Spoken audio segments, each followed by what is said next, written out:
Thank you so much, Doctor. We could say that Doctor says that Aman is actually the keyword. And of course, the participation from the people. Democracy is not only the voting every 5 years, but also the participation from the people itself by advocating some other things that maybe could be the one that important to our country's policy. So we jump into the other question. So now the next two final question will be answered by both of our respective speakers, which goes as the Marhin people, what could be done to improve our nation's democracy system? We will start off with Professor Azizuddin. The floor is yours, Doctor.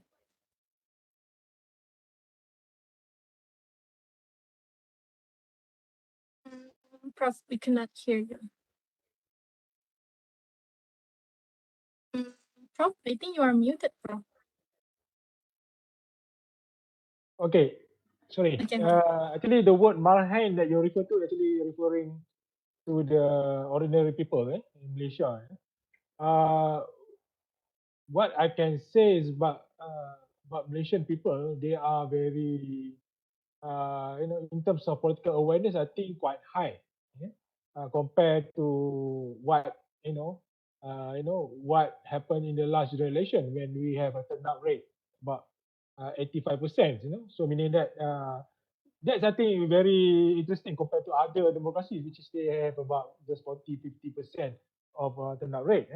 So, but that having said that, there are almost about 4 million people didn't register and also turn up in the vote. So that I think need to be counted as well. But in general, you know, what we discussed today, Dr. Azmin also just mentioned about this now about social media, everything. Uh, yes, I think what concern me is that ordinary people they don't really understand fully politics. But not to blame them if they don't understand politics, because politics is very complicated. And social media become a platform now to spread so many things, fake news, the truth as well. At one time, I agree to a theory. There's a one theory called the marketplace of ideas. Meaning that you throw everything in the market, either truth or falsehood, and the truth will prevail. But in the era that we live today, in the era of social media, I am a bit skeptical that we can discover truth within all millions of lives around us. So that I think I can see the concern of us uh, whether the ordinary people, the Mahin, able to have enough and also credible information for them to make a decision. So I think, like it or not, it's not only happened in Malaysia, but also every other country as well. The similar situation. That's why we always talk about how to deal with fake news, how to deal with subversive element in the social media, everything. But what other people can do is that to make, demand to their representative in their constituency, and also, check and balance as well, to the government, but of course, they need to be organized, uh, in proper, in a proper group, like NGOs, everything, in order to to to argue on how to make our democracy better. As we know that, as I mentioned earlier, that we are a new democracy. There are many many ways actually still we need to do, to really improve our system. And because we used to talk about, I think we talk about, institutional reform, electoral reform, and what we see today with the anti-hopping law or anti-defection law that we're going to introduce is one of the mechanism or one of our reform that I think we want to see happen to country to ensure that our system is properly representing the people, not representing other people which is not really have interest at all about Malaysia, but more their self-interest of interest from abroad, whatever. So that's why I think other people have a role to do. But of course, it's not all interested in politics. But of course, those who are interested in politics, I think they need to organize something in order to make our, our leaders, our politicians, accountable to whatever they do, and they need really to, perform their duty to the people. I think that's the most important thing. So probably that's my view on Marahe. Thank you, Professor. So what about you, Dr. Azmil? What are your thoughts on this matter? Um, yeah, as I mentioned before, democracy is democratic participation. I should say, goes beyond just voting, right? Every 4 or 5 years. So, and then I think as citizen, we have responsibility beyond just voting, right? I mean, we have to keep ourselves informed, right? So, in order not to get exploited, right, by unscrupulous, political figures um, looking to exploit people's ignorance. So it's our responsibility. It's upon us, to keep ourselves informed and well aware of what's going on, right? I think also one thing that I see more actually with young people. I mean, this is just my own informal observation. Um, Seeing my students, for example, is that when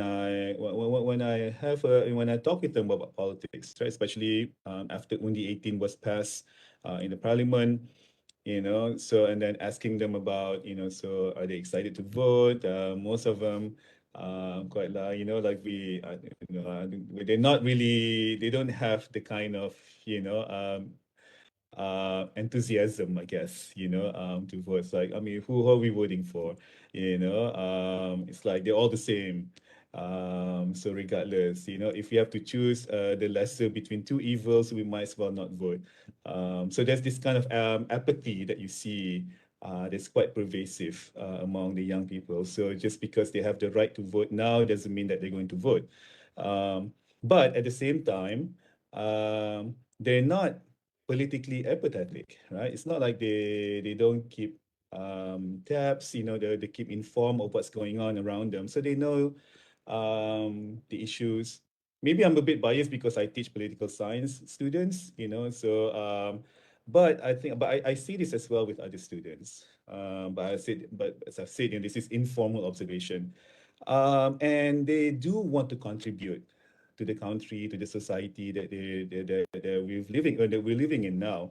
So I see a lot more volunteerism, for example, amongst young people. They do. I mean, it's not necessarily political, right? So they do tutoring, for example, um, or they do feeding the homeless, or they do all kinds of stuff. Environmental type of volunteerism and things like that.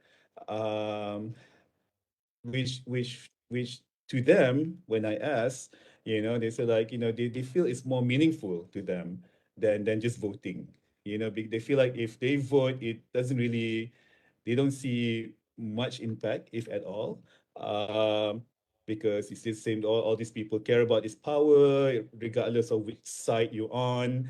So it's like a musical chair. So they're like, but we feel like if we can contribute, in a more tangible way, right? So if you get involved in the community, as I mentioned, this kind of, tutoring, or feeding the homeless, or all kinds of stuff, then they feel like it's more meaningful to them. They feel more productive that way as a citizen. So I see this as well that's going on. So so so I guess the challenge for political parties in Malaysia now is how to energize these young people, how to get them to the polls, right? Um, So because you can see in the Malacca state elections and the Johor state elections, the turnout for the young people is actually very low, right? So the overall turnout is low, and also the turnout for the young people is also low. So people are not very enthusiastic, the young people especially now, right? Because they say like, who are we going to vote for? They're all the same, that's the perception. Yeah, so now I guess with the elections looming closer on the horizon, um, so the challenge will be for the political parties to to to find ways, I guess, to energize these young voters, the millions of them. What's I don't know how many, like 6.5 million or whatever. These people who to go to the polls to vote, right? I mean, regardless of which side, right?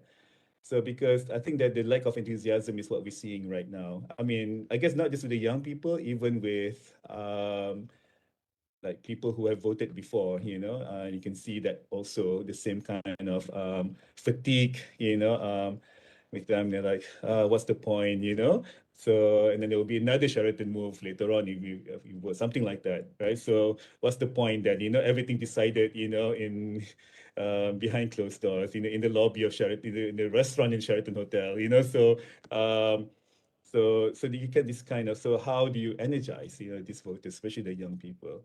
So, and then that's a challenge, I guess, But at the same time, these people are also productive members of the society because, as I said, a lot of them, especially during the pandemic, because there are a lot of needy people out there, right? So you see a lot of this more volunteerism going on, right? So yes, I think this is the ways that we can do as a citizen to do more than just voting, right? And also, finally, my final point, I guess, for this question is, I think what is lacking right now that I see in Malaysia is empathy. I see, like just understanding what other people's experience, walk a mile in other people's shoe, so to speak, right? To understand differences, right? Because we live in multiracial, multi-religious society, but I see there's this, this polarization, this deepening polarization going on within our society now, you know, that is, to me, is quite concerning to see. So I think that's one way I think, like, one way forward for us is to think about how we can help to inculcate is empathy within especially the young people, right? For these people to get to know people who are different from them, from different ethnic and religious backgrounds, for example, right? So I think just from having empathy, it allows for this kind of more positive interaction between different groups of people. You can find compromises, because that's what democracy is all about, right?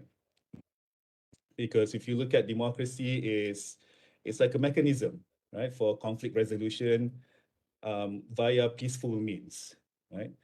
So when you have this kind of mechanism that try to reconcile the differences that you see in a society, right? Differences, be it religious or ethnic, or any kind of other differences, so how do you reconcile these differences to find compromise, to find common ground so that we can all live together peacefully, right? So I mean, that's the ideal, like the normative aspect of it, right? But something that we can strive for in a real world practice. We can start by having more empathy, which I think is a necessary ingredient for a multi-ethnic, multi-religious society like Malaysia to live peacefully and harmoniously. Okay, with that, I end my response. Thank you. Thank you so much, Doctor. But I couldn't agree more on what you say that young people is more enthusiasm in volunteering because they see that there could be more impact to this to the our to our I mean like to our country, I guess. But talking about the lacking that we have in our country is something that I couldn't agree more to, because like we are also from the rural area, sees that not much informations actually they get in order to differentiate what kind is the true information in order for them to vote for the next election, for example. So one of the thing that need to have as well in our country. All right. So coming to the last question, does Malaysia have all the criterias to be called democratic country? For this question, we will let our speakers decide who would like to go first. What remarkable justification made by both of our speakers tonight. Yeah. I think Prof should go first as he's more senior than me. So I'll let the senior take the stage first. Go ahead, Prof. Prof, you are muted, Prof. All right. Thank you, Prof. Sorry, keep repeating this. Okay, I think Malaysia is a democratic state.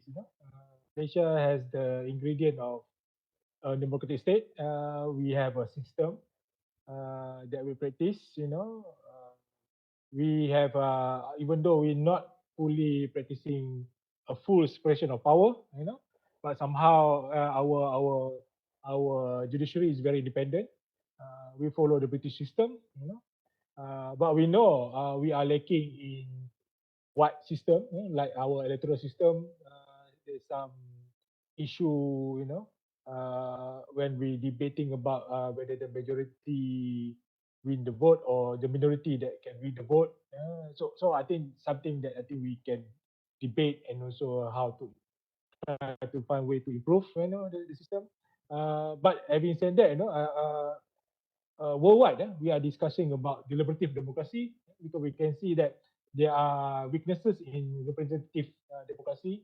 Uh, and if you look on in terms of electoral system, gerrymandering, also a big issue. How Donald Trump won against Hillary Clinton also because of gerrymandering, and also gerrymandering also still a real issue in Malaysia. So something that we try to find way to rectify this problem. So and many other issue. And also we are experiencing a new experience, when suddenly we don't have government for 2 weeks. But we still have our agong, and also our bureaucracy that able to run the government without policymaker, even though policymaker is important. When I say policymaker, actually I'm referring to parliamentarian, and also people from state assembly, representing in the state assembly. So it's not a perfect system that we have in Malaysia, but very unique to us. Uh, but a good thing is that we remain stable as a country, since independent. Probably one might argue to me, what happened to 13 May, 1969. I think that's a very rare incident that happened to us, racial tension. But since then, I think we're quite peaceful. Of course, we have racial issue, ethnic issues, but still we find ways to find solution to all the problem. I think this will continue. But as a country, I think we are, as a democratic country, we are have yet to achieve maturity, for me, as a democracy. But when come to talk about maturity, also I think it's very abstract thing to discuss. What kind of maturity that we want to see? Because all country are different, in terms of their implementation of democracy. So each country has. I think I always argue with my students. Try to find me a constitution which is similar to any country's constitution. Meaning there are two countries that have a similar constitution. I think there's no such country that have a similar constitution. Of course, few things probably similar. Several provision probably similar, but not have a same, constitution with the others. And so definitely, what we have in our constitution as a supreme law of the country uh, actually is reflect to our society, our values, everything. So meaning that, yes, I agree that we are a democracy, but we still have many weaknesses which I think we need to rectify, improve, and to make us better. So people can be really feel that they're being represented by the our politician, our leader, our representative. Uh, and and recently I think there's a debate among youth leader about patronage system. I don't know whether you're familiar with patronage system. Patronage system is a system that that involves some kind of loyalty, buying votes or something like that. Loyalty among between the rules and the ruler, something like that. Actually, when I talk about ruler, I'm referring to our politician. It's not our king. So this situation need to be, I know it's difficult to, remove totally this political culture, but the more we educated, the more we exposed to politics and democracy, I think the more we try to get rid of this kind of political culture. But politicians always want this political culture to continue in order to secure their supports, because that's the way we practice during feudal system that we had in our country before. But yeah, I think what I can say is that there are many things need to be done in order to make us a more better democracy in the future, which is can represent everybody as a one nation. So probably that's my conclusion to that.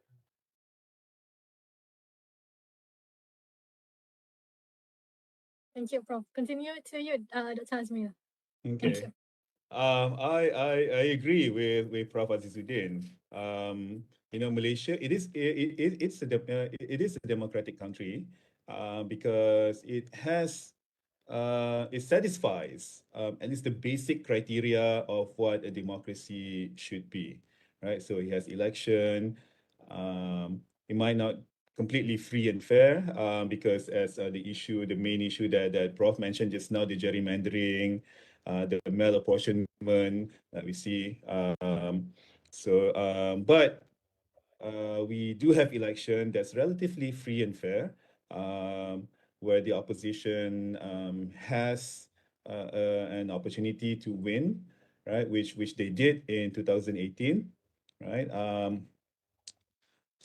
And also basic the protection of basic rights as well, freedom of speech, freedom of assembly, and things like that. So we do have that, but at the same time, there are other criteria that makes Malaysia not a mature democracy or a consolidated democracy, right? So so there's still weaknesses, like gerrymandering and malapportionment. That's one of them, of course, right? And then going back to what I mentioned earlier, right? If you can situate democracy on the spectrum, right? So it always moves along the spectrum. So it's not static. It's not just you have one model of democracy that Malaysia subscribes to, and that's it, right? So this model always changes, either it regresses or it progresses, right? It goes back and, forward and backwards, depending on the socio-political, economic situation that's always changing, right? So as we know, our society itself is not static, right? Even in the past 2.5 years since the pandemic started, a lot of things have changed in our country, right? So imagine just in the span of 2.5 years. So our society is um, constantly changing, right? And so does our political system. So does democracy.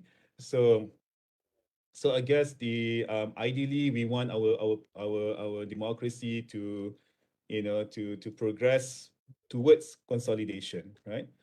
Um, so which entails protection of minority rights, for example, um, to be more inclusive, to include, I guess, as many voices as possible, and that had to have a real separation of powers, you know, and also to have proper check and balance, which also includes the like free media, and also the ability of people to protest, which is also another form of check and balance. So these kind of things that actually these are the criteria that define a mature democracy, which I think Malaysia is still striving towards, right? I mean, sometimes we like near there, but then we slide back again. We near, so it's like this, on the spectrum, as I mentioned. So I guess there's no one right answer to this, right? So it depends on the current socio-political economic situation that we have, right? So and that can characterize the kind of democracy that we have at that particular moment in time. So if you go to another moment in time, it might be a different type of democracy that we have. Maybe it's a better democracy, maybe it's a worse democracy, right? So because the constantly changing nature of our society. So yeah, so that's my response. Okay, thank you so much, Professor Azizuddin. Thank you so much, Dr. Azmil. Okay, now, Professor, Doctor, and all participants, it is time for us to move to another round, which is the question and answer session. After we had done with the last question. So, to those who have question that you would like to ask to our amazing speakers, you may submit the question in the comment section below. So before we are getting the question from the participants that I will read after this, I actually have a question to both speakers tonight, which is regarding SOSMA, or known as Undang-Undang Keselamatan Langkah-Langkah Khas 2012. Some people argue that this law is draconian. However, they also has said that this probably leads to the autocratic system in Malaysia. So some also has said that it's simply like competitive authoritarian regimes leads to our country. So what both of the speakers tonight think about their arguments that we received from social media? Maybe we could start from Professor. Which law that you referred to just now again? Undang-Undang Keselamatan Langkah-Langkah Khas 2012. Oh, I think there's is it SOSMA, I think. Yeah, SOSMA. Okay, SOSMA has some regulation actually that can allow for detention without trial, but that need to be approved by a committee like a board, something like that, to approve this. And this measure was allowed. This measure can be allowed only if there's a risk, to our security, of the countries. Okay, I know just a bit about this law, but not really go in depth to study about the law. But definitely the law also related to what I studied before, which is about the Islamic State issue. I think Daesh. I think probably most of you know about this. And also issue of freedom of expression. Which is, for example, there's one case of Yazid Safwat. Yazid Safwat case, I think very interesting. He, encouraged people to go for jihad in Syria, not jihad in Malaysia, jihad to Syria. So because of that, he was detained. I think there's a appeal process, something like that. He was in prison and now released. So I think uh, to say that, whether it's draconian or not, depend on whether the law itself being manipulated, abused to do something which is against, something that's allowed by the countries. I think SOSMA, of course, the opposition claim in the parliament recently is a draconian. But I think most of them also agree that somehow it can help to really deal with the issue, particularly with the issue about terrorism. I think the just we don't try to compare this with ISA that we used to have before. The ISA, yes, is a law introduced by the British actually, but later on we adopted it, and become, our law, abolished in 2011, but even though the purpose to have Internal Security Act, Internal Security Act, actually is to combat communism and communists, but later being used to our opposition, even government's leader during the, I think if you remember, Operasi Lalang in 1988 is one of the example of the case being used, where I say being used. So I think uh, today I think our law is a bit open, and there's also many mechanism to check and also balance the law, whether the law being used or abused by anybody, even the government. So unlike before, right? In fact, I think the criticism against, for example, like Multimedia and Communication Act, also seems that the law is so harsh against the practitioners, the operation of the media, but somehow, it set the set like a like a system, of the media of the country.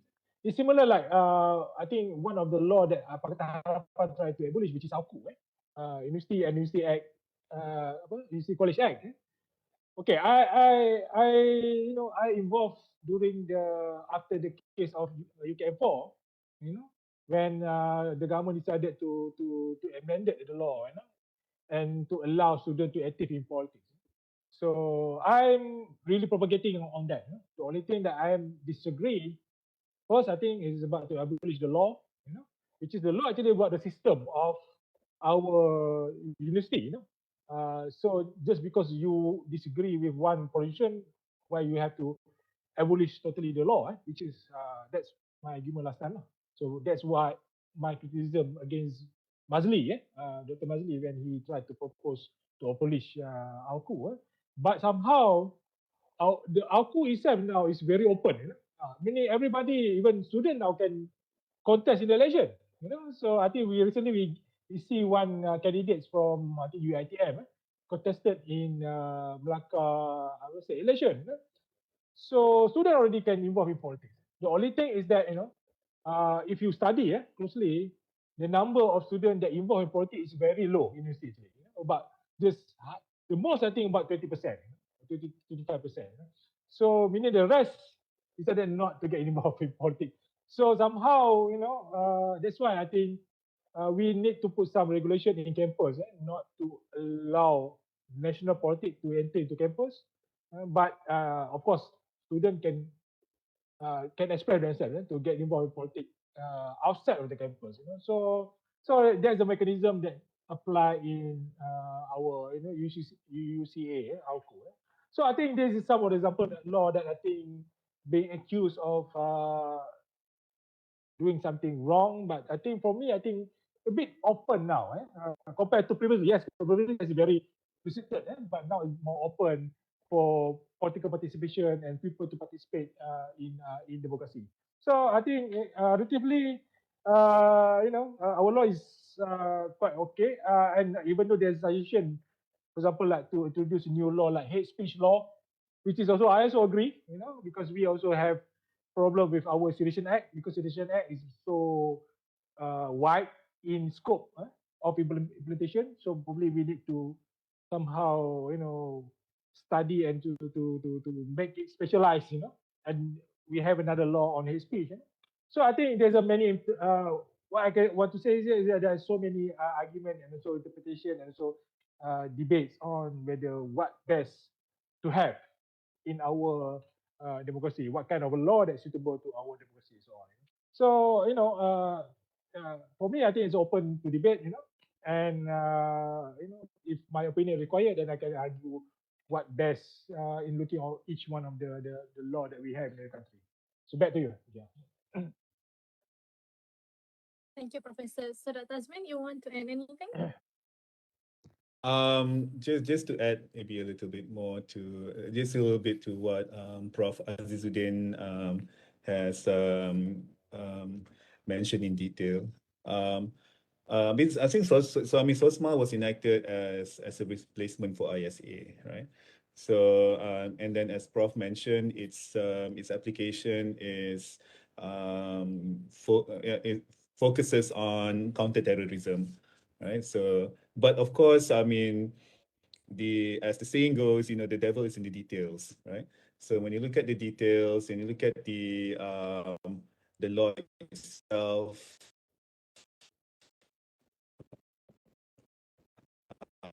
abstract enough or subjective enough that it can be abused by the people who implement this law, right? It can be interpreted in a ways that serve a certain political agenda, right? So in that case, there has to be some kind of check and balance. There has to be a transparency, to this law, the way that this law being implemented. There has to be some kind of legal recourse, for those who were charged under this law, for example, right? So they can have their day in the court, they can defend themselves. So I think that's one way to I guess to counter the potential abuse that can come with this kind of law, right? So I like to just to make that point. All right. Thank you, Professor. Thank you, Doctor. We have received a lot of questions actually from Facebook, Doctor Professor. However, we have lack of time. We only will read for about 2 questions from Facebook, and also another one question is from the chat box from Webex we received. So the first question from Azam from Facebook. I have question to the panels. Recently, there is coverage on how Malaysian mothers fight for automatic Malaysian nationality for their children who born overseas. This right is available to the Malaysian fathers. But why does the government fight against the demand of the Malaysian mothers? Does this mean Malaysia government did not uphold the value of democracy? That's the question. So I pass to Professor Azizudin first. Uh, Actually, I also don't understand why there's differences between, if the mother Malaysian, sorry, if the father Malaysian and the mother's not, then the child get citizenship, but somehow on the other round, when the mother, is citizen of Malaysia, but the father is not, then then it's difficult to get citizenship for the children.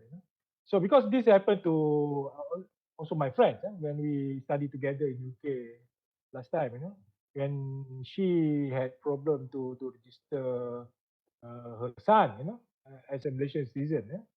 But I'm not sure whether this is practiced by Malaysia alone or is a common practice among countries. Because I can see other countries also somehow the father, if the father from one country particularly, automatically they will register to the embassy, according to the father's citizenship. So for me, this is something. It's not so much about democracy about this. It is just a procedural process of the country to accept, a citizen or not. Because I know the process to get citizenship for any permanent resident or any people who want to apply for citizenship. I think it take very long time, decades, sometimes. But sometimes I was surprised, but footballers can easily get, they call it naturalization, to get citizenship. Probably temporary, I'm not sure. So, but this something can be rectified. I think the government can make a new ruling to also allow the mother, even though the father of the children, non-citizen, but the mother is citizen, can also apply, and also the children, because they choose to become citizens of Malaysia. So I think why not just allow the children to get the citizenship. Yeah, this is just common sense. I think the government I think can do something to improve the situation. This is my point. Thank you so much, Professor. Dr. Asmin, you need to add anything? Yeah, I definitely, I see this as an injustice, to be honest, because I don't see why Malaysian mom should be treated differently than Malaysian dad, right? We are all Malaysians, regardless of our gender, right? So and to me, one my good friend is also, I guess, the same, like Prof. She also experienced similar issue, right? Because when we were both studying in the US, and then she married an American guy, um, and they have a daughter together, and both of them are living. I mean, they're all living in Malaysia right now, but she's having the same problem as well. And her daughter actually basically grew up in Malaysia.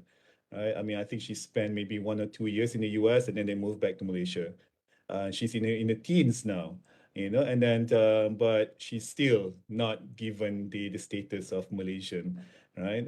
Even though she's, yeah, I mean, she is Malaysian in all sense of the word, but not the legal status. So which is really sad, right?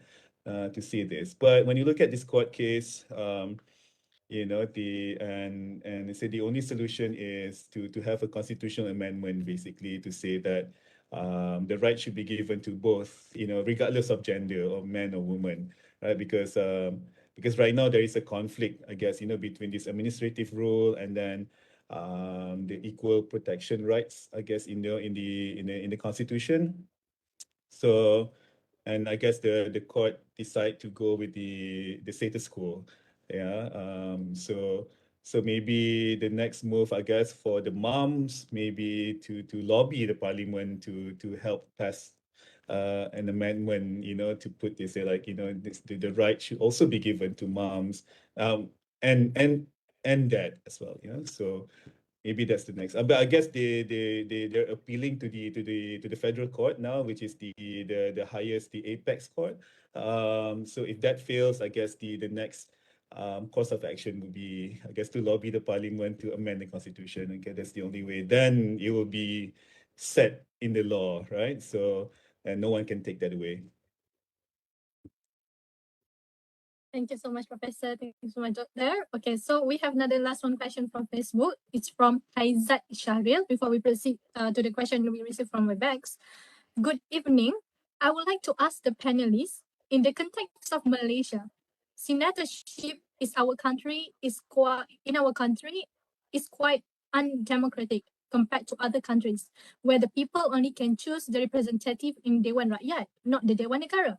Do panelists believe that the constitution should be amended in order for allowing the people to choose their respective senators? Okay, so pass the floor to Professor. Okay, I think because we are following the British system, Westminster system, when the House of Lords, it's not really, elected by the people. So, this system that we choose, I think the criticism that always I heard about Dewan Negara or the higher house in our parliament actually is about what's the role that they can play in uh, because the criticism is that they're just a rubber stamp. So whatever they do, even though they're against any motion from the Dewan Rakyat, I think probably they cannot do anything. This is passed through, something like that. But I think there's several other incidents that you can see that you know some motion coming to Dewan Negara, then they refuse. I mean that they voted against the motion, that the motion have to come go back to Dewan Rakyat to be discussed. That's also happened previously. But for me,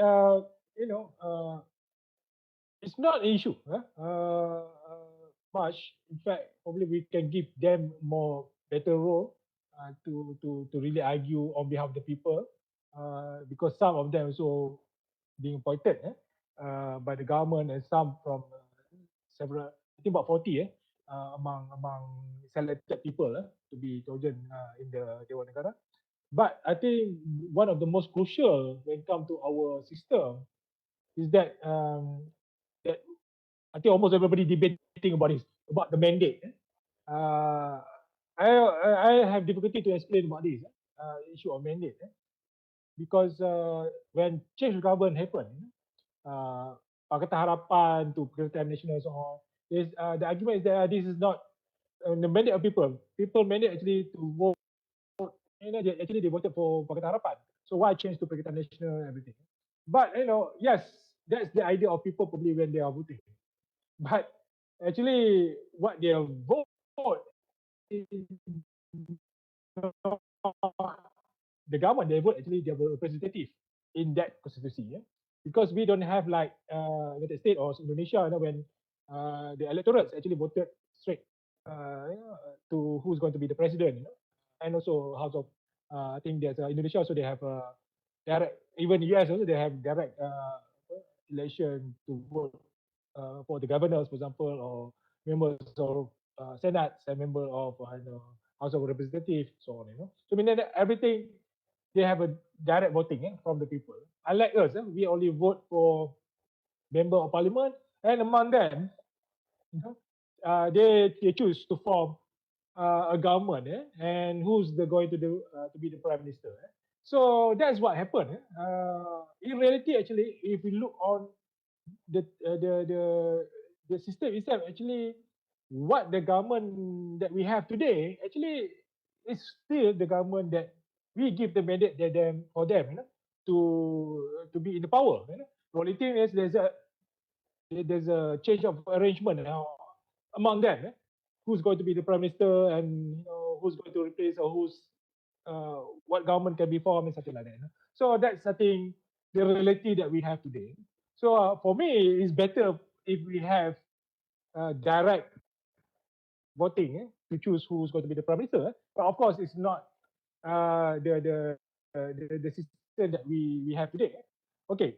Having said that, there's also suggestion coming from Electoral Reform Committee to reform our electoral system, when one of the proposal actually to have dual kind of electoral system.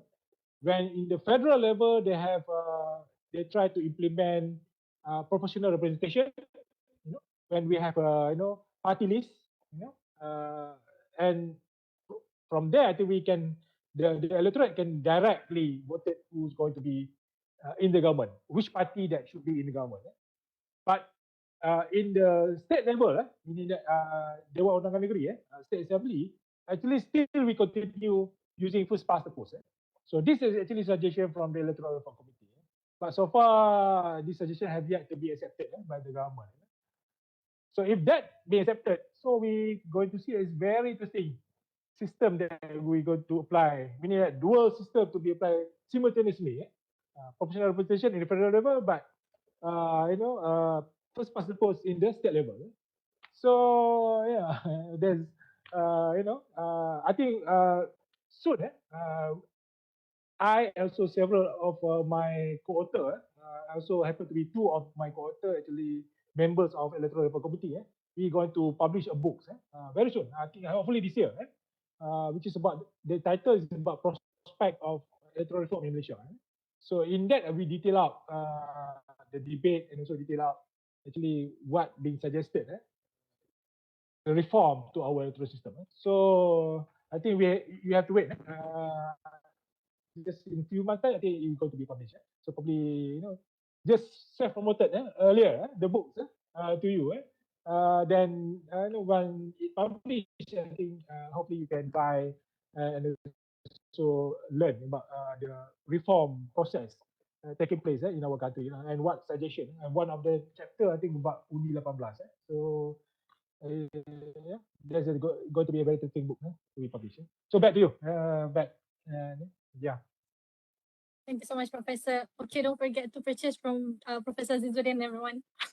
Okay, what about Dr. Azmir? Any thoughts on that, Doctor? Okay, yeah. Self promotion is part of academia. So if you don't promote ourselves, nobody else would. um, I mean, I think it's just like Prof mentioned. It's a system that we've inherited from the British, right? So I think it's by default that we have our upper house appointed, like the House of Lords in the UK, right? But of course, I mean, we don't have to remain in that system. I mean, there are always, um, you know, something that can be changed and improved, right? Let's say if we want to keep the status quo, we can always improve the function of the Dewan Negara, right? Instead of them being just the rubber stamp for the lower house, for Dewan Rakyat, maybe you can give them a bit more substantive roles and responsibilities, maybe to provide some kind of check and balance, or maybe more specific duties they can do. For example, in Germany, the parliament, the Bundestag in Germany, like the upper house, is actually for the states. So the states gets to send a representative that who in turn would represent the interests of the states at the federal level. So that's, I guess, one way, because Germany is also a federal country like Malaysia, right? It's in the same, like in the US, for example, the US Senate, the upper house, right, is elected, right? But every state gets to send two senators to the Senate, regardless of the size of the state. Basically, I guess to also represent the interests of the states at the federal level. So there are these different possibilities, if you want to revamp the Dewan Negara in Malaysia. So we don't have to stick with the one that we have right now. You can completely change it, or you can tweak it to make it more representative and more closer to people's interests, instead of being a retirement home for those well-accomplished individuals in our society, right? So yeah, that's my response. All right. Thank you so much, Professor. Thank you so much, Dr. Azmir. I think we should stop by this question. This should be the last question since it's 10:34 already. Okay, so well, I think that's all the questions of our speaker tonight, and that marks the end of our Q&A session. Thank you very much, Professor. Thank you very much, Doctor. We really appreciate it, and for your well explanations. Thank you so much. Thank you for the participants also for the questions. I believe that most of us have gained a worthy knowledge by Professor Azizuddin and Dr. Azmil with their inspiring and magnificent sharing tonight. So today's event has come to an end, but before that, on behalf of our committee, I would like to thank each and every one of you for spending your precious time in this program, Malaysian Democracy. We hope that this forum session enlightened you about our democratic system here in Malaysia. Before I end, I would like to apologize for any accidental mistakes, technical difficulties, or any inconvenience that we have made during this event. Before we proceed with the attendance, I would appreciate if all of you could turn on your cameras so that we could have something to look back on. I'm going to invite Publicity Committee to manage the photography session. I pass the floor to you, Sarma. Hello everyone, I'm Dharma from Publicity Committee of this program. I will handle the photography session for today. All the participants, special guests, and committee members are encouraged to open your camera. We will give about 2 minutes to participants get ready and open their camera.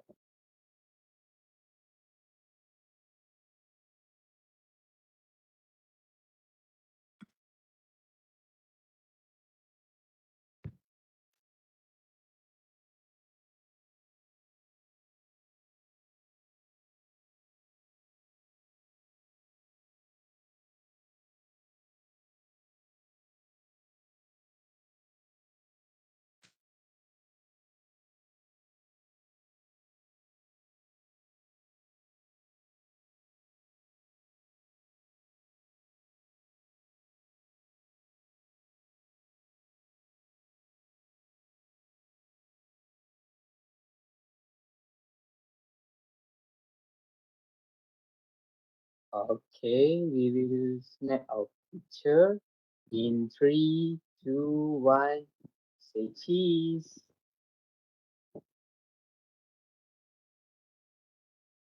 Okay, freeze time. In 3, 2, 1, cheese.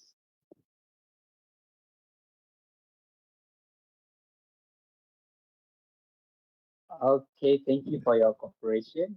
Pass back the floor to the moderator. Thank you so much, everyone. Thank you so much, Alma. Professor, Doctor, if I would may ask you to share your social media so that we can follow you in social media. Maybe we can gain more knowledge after this from your posting, I guess. You can type your social media account to the chat box if you may, because I think most of the committee members wanted to follow you, whether on Instagram, Twitter, or Facebook. Okay, thank you so much for that. Attention to all participants. Please do not leave the event yet, as you have not scanned the QR code for attendance purposes. Bear in mind, the attendance form will only be accessible for only 7 minutes. I end my duty as the host for the ceremony for today's event with wabillahi taufiq wa hidayah. Wassalamualaikum warahmatullahi wabarakatuh. Thank you very much. Stay safe and take care, everyone. Bye-bye. Okay, thank you, everyone. Bye-bye. Thank you, Professor. Thank you, Doctor, so much. Thank you. Good night. Good night.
and it's gone loose. So time is through.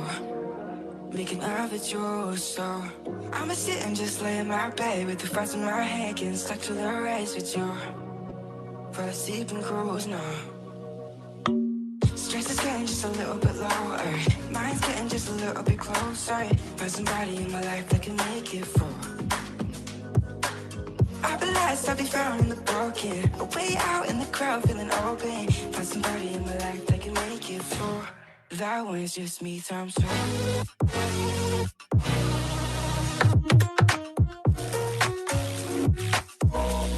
That was just me times two.